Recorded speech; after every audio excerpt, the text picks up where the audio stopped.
Before every fight, there's one test that can reveal what the eye can't see.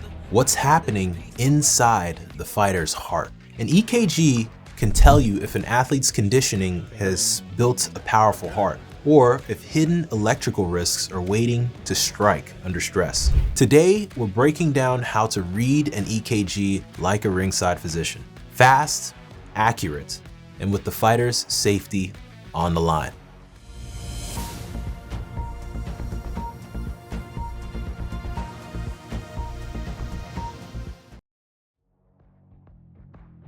In combat sports, fighters push their hearts to extremes.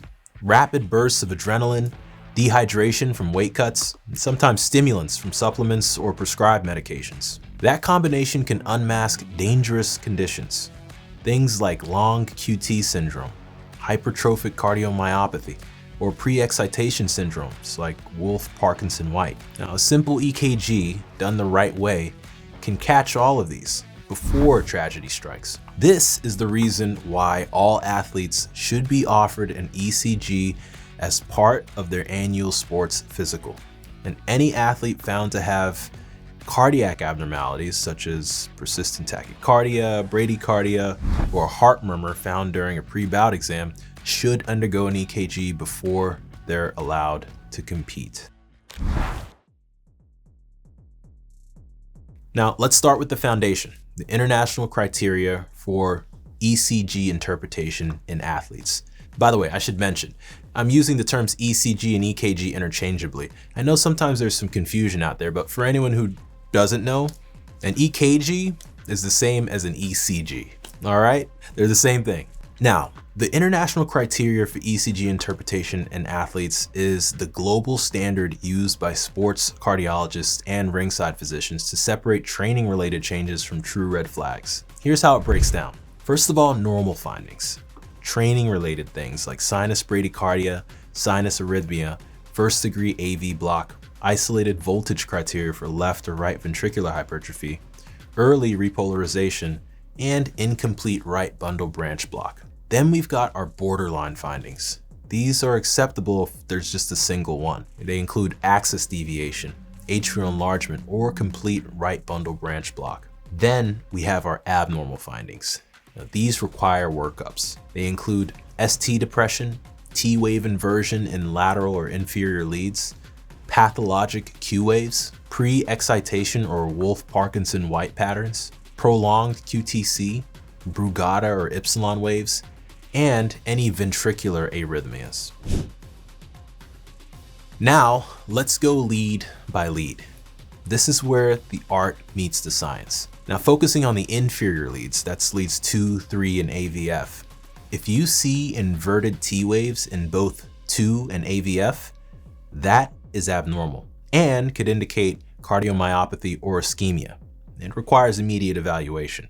And we're talking sending someone to the emergency department in this case. Now, let's look at the anterior leads, V1 through V4. A T-wave inversion in V1 and V2 can be normal, but if it goes beyond V2 in a Caucasian athlete over the age of 16, or if it appears without J-point elevation, that's a red flag. Now let's look at the lateral leads. That's leads 1, AVL, V5, and V6. Now, inverted T waves here often signal hypertrophic cardiomyopathy or myocarditis or some strain pattern. Now, let's talk briefly about the QTC interval, one of the most critical and most misunderstood values in fighters. Now, you can measure the QT interval in lead 2 or V5 or V6. If the heart rate is unusually low or fast, we're talking bradycardia or tachycardia, then you want to use a corrected value. Now, thankfully, there's lots of resources out there to actually calculate the corrected QTC. MedCalc, for example, is a website that offers excellent resources. I find that most physicians recommend the Fredericia correction, which is more accurate than Bazette's, especially in conditions like bradycardia. Now, for men, a QTC of 470 milliseconds or more requires evaluation. For women, the value is 480 or more. And if the QTC hits 500 milliseconds for anyone you have to pull the fighter immediately. Now, things like weight cuts, electrolyte imbalances, or stimulant use can all push a borderline QTC into the danger zone. So never ignore that number. Combat sports add unique layers to EKG interpretation. Black athletes, for example, often show anterior T-wave inversion from V1 through V4, and that's normal if J-point elevation is present.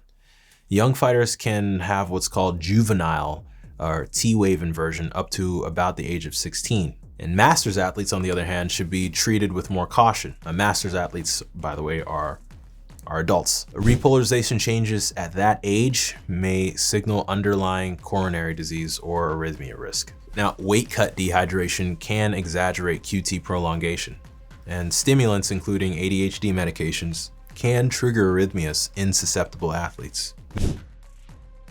There are also clear red flags that should stop a fighter from competing. If a fighter presents with syncope, chest pain, or palpitations along with an abnormal EKG, they should not compete. And ST depression or pathologic Q waves, that's a no-go.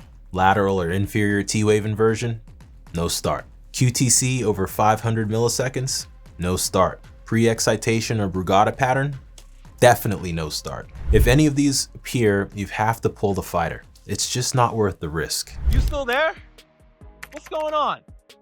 90% of you out there watching these fights aren't even subscribed. Now, I love being here in the octagon, believe me. I'd be here with or without you guys. But the reality is that putting together these YouTube videos with all of this behind the scene footage, it takes work, guys. Believe me, my cameraman, he's right behind you and he's sweating bullets, guys. He's sweating bullets. We put in the work because we love you guys.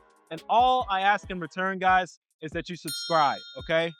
Let the algorithm know that you love what we're doing here on YouTube. That way we can keep growing and keep sharing all of this with you guys, all right? Let's get into it.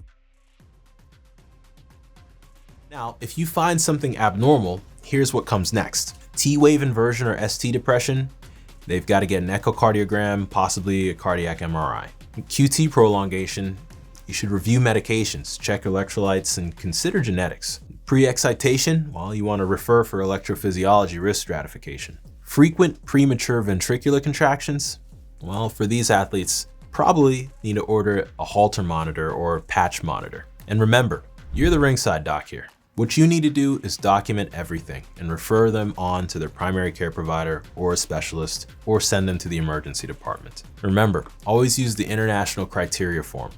Attach your reasoning and communicate clearly with promoters and commissions. Now, reading fighter EKGs isn't about being a cardiologist. It's about recognizing patterns that don't fit. Stick to the international criteria.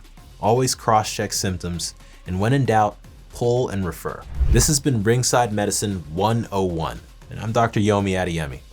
Our goal here is to help train the next generation of combat sports physicians, because fighter safety starts with you. Stay sharp, stay safe, and as always, guys, stay dynamic. Peace.